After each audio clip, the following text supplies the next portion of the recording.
আসসালামু আলাইকুম প্রিয় দর্শক, সবাই কেমন আছেন? আশা করি আল্লাহর রহমতে সবাই ভালো আছেন। আজকে একটা নতুন গুরুত্বপূর্ণ বিষয় নিয়ে কথা বলবো, যেটা যারা খরগোশ খামার করবেন তাদের জন্য অনেক গুরুত্বপূর্ণ বিষয়। খরগোশ খাঁচায় পালনে কি কি সুবিধা আর খাঁচার মাপ কেমন হওয়া উচিত, যাতে খরগোশ আরামে থাকতে পারে এবং বাচ্চা কাচ্চা করতে পারেন সুবিধা হবে। চলেন দেখাই আমার খাঁচার মাপ, এবং আমার খাঁচার যেমন আছে তার এরকমও করতে পারেন, এর থেকে ভালো করতে পারেন। কিভাবে করবেন সেটা দেখিয়ে দিচ্ছি। এই দেখেন আমার খাঁচা, এটা হচ্ছে 9 খোপে, এটা হচ্ছে কবুতরের খাঁচা ছিল আমার। তো এই রাম কবুতরের খাঁচাতে আপনার খরগোশ রাখছি, এই কারণে আমার এই খাঁচাটা ছোট। নেক্সট টাইম আমি খাঁচা যেটা করবো ওইটারও বর্ণনা আপনাদেরকে দিয়ে দিচ্ছি আমি। এই যে দেখেন খরগোশের খাঁচা, এটা কবুতরের খাঁচা ছিল, খরগোশের খাঁচা করছি। এটা হচ্ছে 18x24 এই খাঁচার মাপ। ঠিক আছে, 18x24 খরগোশ। একটা খরগোশ যখন, এই যে মেল খরগোশ, এটা এই একা যদি থাকে কোনো সমস্যা নাই। কিন্তু ফিমেল খরগোশ যেটা আপনার বাচ্চা কাচ্চা করবেন, ওইটাকে যদি আপনার এই 18x24 খাঁচায় রাখেন তাহলে একটু সমস্যা হয়। কি সমস্যা হয়, যে দেখেন আমার একটা বাচ্চা দিয়েছে, এটা যখন বাচ্চা দেয় তখন আমি এই যে এই বক্সটা দিয়ে রাখি, দেখছেন? এই বক্সটা যদি আমি এখন 18x24 খাঁচাতে দিই, এটার মাপ হচ্ছে 12x8। তাহলে 12x8 জায়গা ঘিরা যায়, তাহলে খরগোশ থাকবে কোথায়? এটা যদি ভিতরে ঢুকায়, যে আপনাদেরকে এখানে ঢুকায় আমি দেখাই, এই দেখেন এটা গেট দিয়ে ঢুকানো সহজে, এত বড়। ঠিক আছে, এটা যদি আমি এখানে দিই, দেখেন ফাঁকা থাকে মাত্র 1 ফিটের মতো, 1 ফিটের একটু বেশি। তাহলে খরগোশ থাকা একটু সমস্যা হয়ে যায় আমার।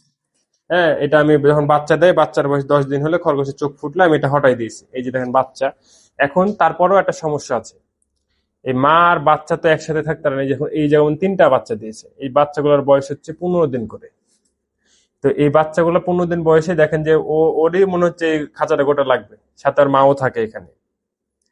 তাহলে ওর মা আর ওরা 3জন মিলে যদি এখানে থাকে, তাহলে তো আপনার এই খাঁচাটার পরিমাণ ছোট হয়ে গেল। আরো ওরা 2 মাস পর্যন্ত দুধ খায়, 45 দিন পর্যন্ত, ধরেন 2 মাসে। তো 2 মাস হলে আরো বড় সাইজ হয়ে যাবে, তাহলে তো এই জায়গাটা সমস্যা।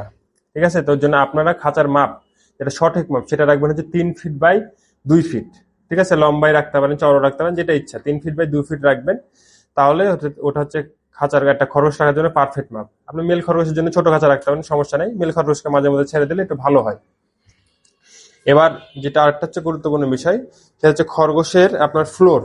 এই যে খরগোশের পায়ের কিন্তু সমস্যা হয়, এই সামনে 2টা পা খরগোশের ছোট আর পিছের 2টা পা কিন্তু বড়। এই দেখেন, দেখলেই বুঝতে পারবেন সামনের পা আর পিছের পা। তো এই যে খরগোশ যে এখানে পা দেয়, যেহেতু এখানে আমার একটা কবুতর খাঁচা ছিল, আমি যে নেট দিয়ে দিয়েছি, এই নেটেও কিন্তু ওইরকম ওরা আরামে থাকতে পারে না।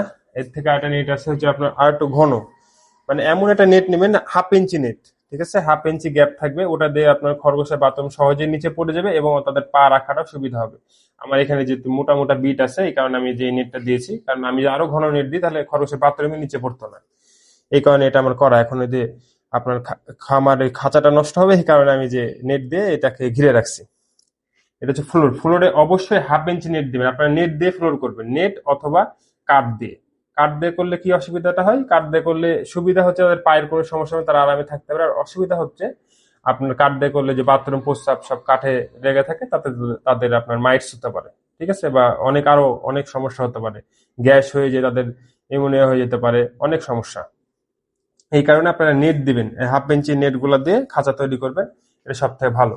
আর এই যে দেখেন আমি বাইরেও নেট দিয়েছি, একই নেট। ঠিক আছে, ওরা তো বের হতে পারবে না, এটা দিয়ে গেট দিয়ে বের হওয়াই তো সহজ না।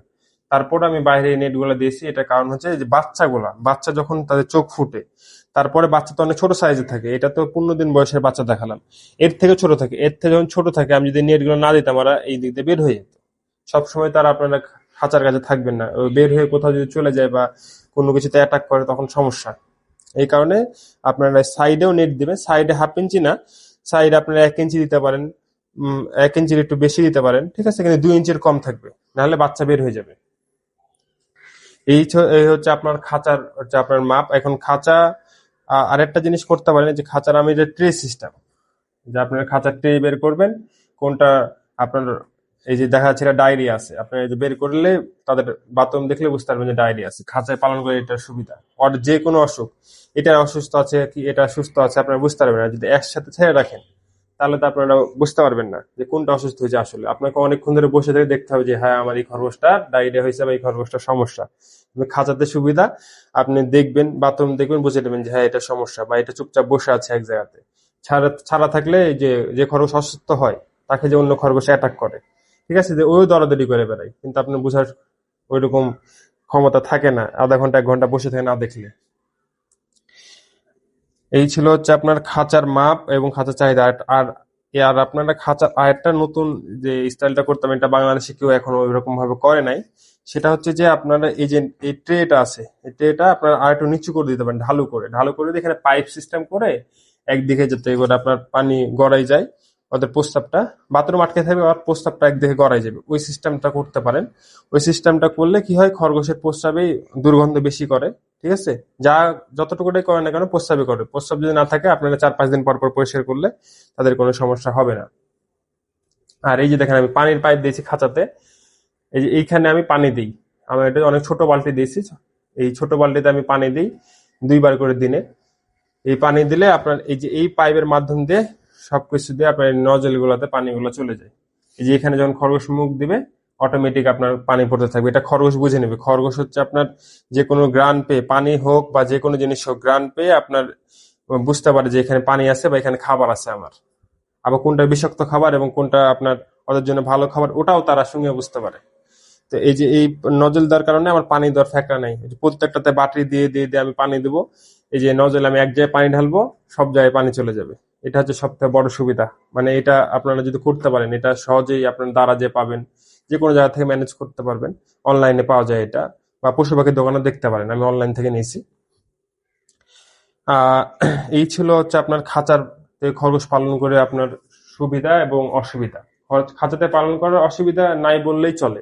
একটা অসুবিধা যে খরগোশটা আপনার দরাদরি করতে পারে না। হ্যাঁ, এক জায়গায় আটকে রাখে, কারণ খামার করে পালন করতে হলে আপনাকে এক জায়গাতে অনেকগুলো খরগোশ পালন করা যায় খাঁচা পদ্ধতিতে। এর জন্য খাঁচা বেস্ট, এবং খাঁচার মাপ যদি 3 ফিট বাই 2 ফিট হয়, তাহলে খরগোশের কোনো সমস্যা হবে না। তারা 5-7 বছর তাদের গড় আয়ু থাকে, তারা আরামে ওইভাবে থেকে যেতে পারবে। তো সবাই ভালো থাকবেন, আল্লাহ হাফেজ, দেখা হবে নেক্সট ভিডিওতে।